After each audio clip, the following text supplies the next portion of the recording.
The most important part of any essay that you write is your thesis statement. As this picture depicts, it is the roadmap for your essay. You got to know where you are going before you put the keys in the car and start it up, otherwise you just wind up wasting gas. And in your essay, you need to know where you're going and how you get there before you start writing so you don't wind up with a mess. In the other icon picture on this page, we've got an outline of an essay.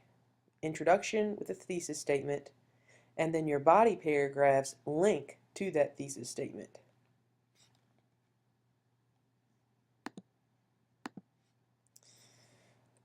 In AP English Language, and again next year in AP English Literature, you will be able to use the same skeleton thesis statement.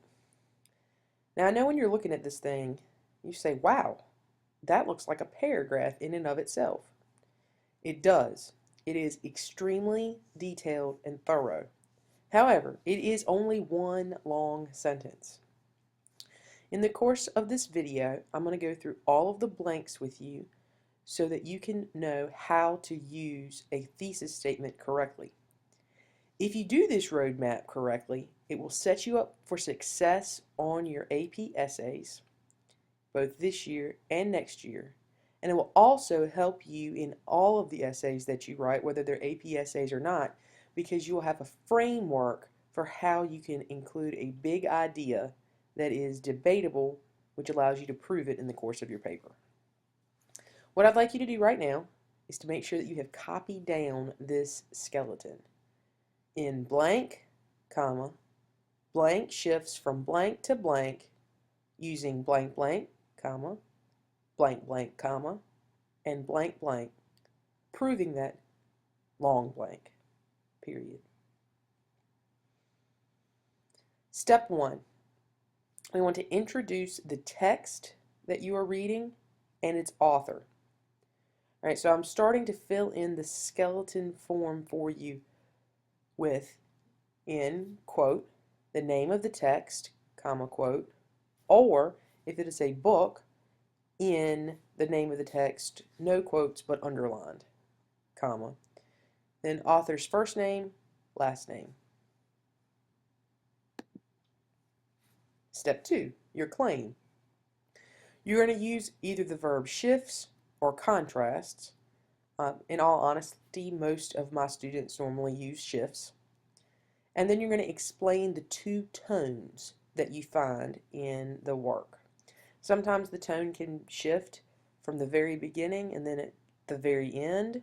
Sometimes you notice two tones as you're going on. Most things will have more than one tone, and this allows you to be more specific.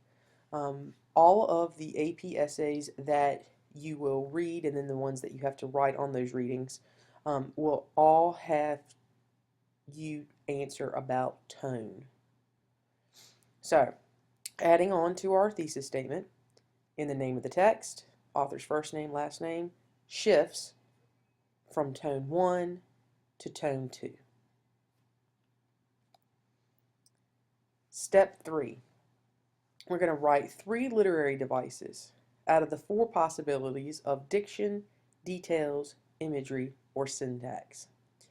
These devices are used in everything. As you saw in the earlier video, diction is the author's word choice. Details are the support that he or she uses for the main ideas. Imagery includes anything that appeals to the senses, and I also stick figurative language, similes, metaphors, euphemisms, hyperbole, understatement. All of those also constitute imagery for me. And finally, syntax, which is, again, the pattern or the way that the author forms his or her words into phrases or sentences. When you studied about loose and periodic sentences, those are examples of syntax. Finally, you'll describe each of the 3 of these 4 that you choose with an adjective, and we want that adjective to express the author's attitude in the text. So fill in your thesis statement skeleton in the name of the text, author's first name, last name, shifts from tone 1 to tone 2, using adjective device 1, comma, adjective device 2, comma, and adjective device 3. Step 4 is your qualifier. We're going to write the words proving that after adjective device 3 to connect the devices with the author's big idea. So in the name of the text, author's first name, last name shifts from tone 1 to tone 2 using adjective device 1, comma, adjective device 2, comma, and adjective device 3, proving that. Step 5, the universal idea. You're going to write the big idea about a criticism of society that you're going to prove in your essay. Again, AP Language is all about social criticism.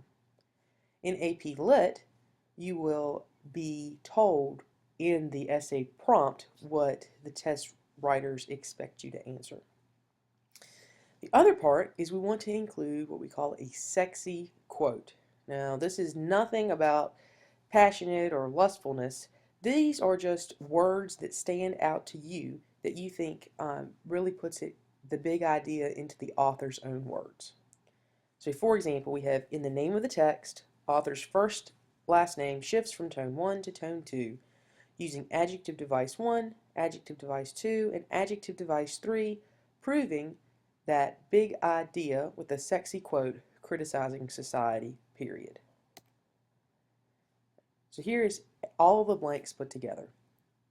In the name of the text, author's first name, last name shifts from tone 1 to tone 2 using adjective device 1, adjective device 2, and adjective device 3, proving that the big idea with the sexy quote criticizing society. In just a few minutes, you will read an essay, and then I'm going to ask that you create your own thesis statement for it. At the end of class, we will put up a sample thesis statement that I have written so you can kind of see where I'm going with this example after you've had a chance to practice yourself.